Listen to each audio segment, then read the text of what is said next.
Assalamualaikum Sobat PJJ sekalian. Di pertemuan kali ini, kami kelompok 7 akan memaparkan tentang aktivitas digital dan gerakan sosial di era masyarakat digital. Namun sebelumnya, izinkan kami untuk memperkenalkan diri.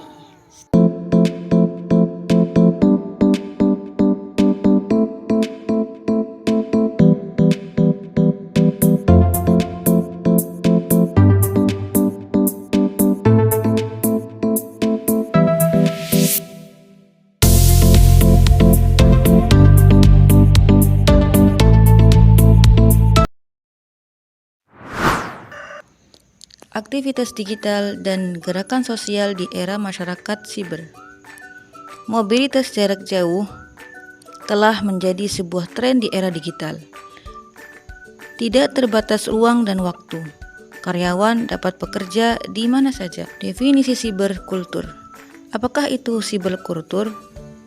Siberkultur atau budaya siber merupakan konsep yang menggambarkan berbagai kegiatan, pola pikir, nilai, kebiasaan, dan struktur sosial yang muncul sebagai akibat dari pemanfaatan teknologi informasi dan komunikasi.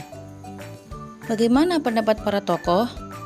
Dalam pandangan Levy, siber adalah ruang di mana informasi bersifat terbuka, interaktif, dan tidak terikat oleh batasan fisik. Masyarakat yang berada dalam budaya siber mengalami cara hidup baru yang sangat dipengaruhi oleh jaringan komunikasi digital, sehingga segala aktivitas sosial mereka berlangsung dalam dua ranah sekaligus, ranah fisik dan ranah virtual. Internet sebagai ruang publik baru. Ruang publik digital memungkinkan terciptanya komunikasi dua arah antara pemerintah, masyarakat, dan kelompok-kelompok sosial. Dengan sifatnya yang terbuka, interaktif, dan cepat, internet menjadi ruang yang memungkinkan masyarakat menyuarakan pendapat, melakukan kritik sosial, bahkan memobilisasi aksi kolektif secara masif. Apa itu gerakan sosial? Jadi gerakan sosial adalah upaya kolektif masyarakat untuk mencapai perubahan sosial, politik, atau budaya. Aktivitas digital dalam budaya siber. Aktivitas digital melibatkan proses produksi, konsumsi, dan distribusi informasi dalam skala yang sangat cepat. Ruang digital menyediakan kebebasan bagi pengguna untuk menciptakan konten seperti tulisan, gambar, video, maupun meme, yang kemudian menjadi bagian dari dinamika budaya siber. Aktivitas pendidikan digital. Platform seperti Google Classroom, Zoom, Moodle, Ruang Guru, dan platform kampus seperti SPADA menjadi media pembelajaran berbasis digital. Pendidikan kini tidak lagi bergantung pada tatap muka, melainkan bisa berlangsung secara daring dan fleksibel. Bentuk-bentuk aktivitas digital dalam masyarakat. Aktivitas digital dalam masyarakat dapat dikategorikan ke dalam beberapa bentuk, antara lain aktivitas informasi dan komunikasi. Media sosial seperti Instagram, WhatsApp, Twitter, atau X menjadi ruang utama bagi masyarakat untuk bertukar pesan, menyebarkan informasi, hingga berdiskusi. Penyebaran informasi yang cepat menjadikan media sosial sebagai sarana penting dalam pembentukan opini publik. Baik, berikutnya adalah tentang aktivitas ekonomi digital. E-commerce seperti halnya Shopee, Tokopedia, Lazada, serta layanan digital seperti e-banking, kemudian dompet digital, dan digital marketing mengubah pola transaksi masyarakat. Aktivitas ekonomi bergerak ke arah otomatisasi dan efisiensi berbasis teknologi.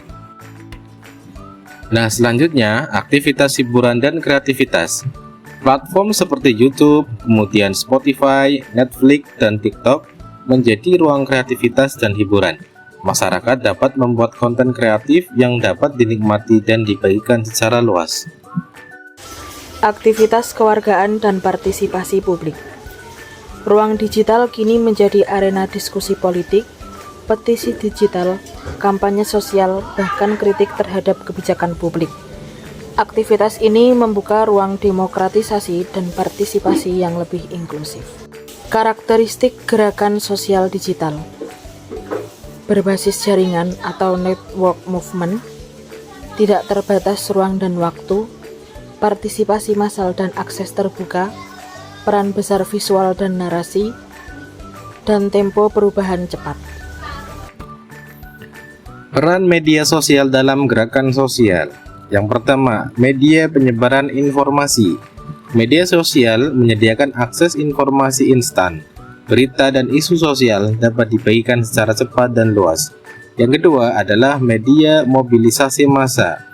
Melalui flyer digital, ajakan aksi ataupun kampanye dekar, masyarakat dapat berkumpul secara virtual maupun fisik.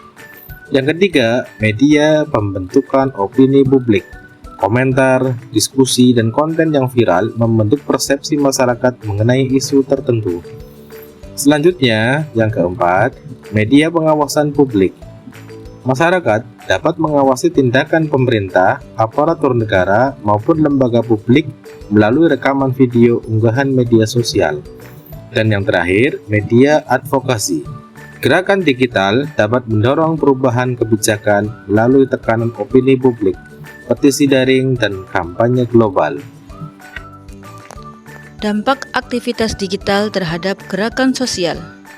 Dampak positif. Yang pertama, memperluas jangkauan gerakan sosial. Yang kedua, meningkatkan partisipasi masyarakat. Yang ketiga, mempercepat penyebaran informasi. Yang keempat, mengurangi biaya mobilisasi. Yang kelima, mempermudah jaringan dan koordinasi antar kelompok. Dampak negatifnya, munculnya informasi palsu atau hoak yang dapat menyesatkan publik. Terus, munculnya selektivis atau aktivisme instan tanpa aksi nyata. Yang ketiga, polarisasi sosial akibat perbedaan opini yang semakin tajam. Yang keempat, manipulasi isu untuk kepentingan politik tertentu. Yang kelima, risiko keamanan digital seperti peretasan dan penyalahgunaan data. Terima kasih telah menyimak video kami sampai akhir. Sampai jumpa di pertemuan berikutnya. Wassalamualaikum warahmatullahi wabarakatuh.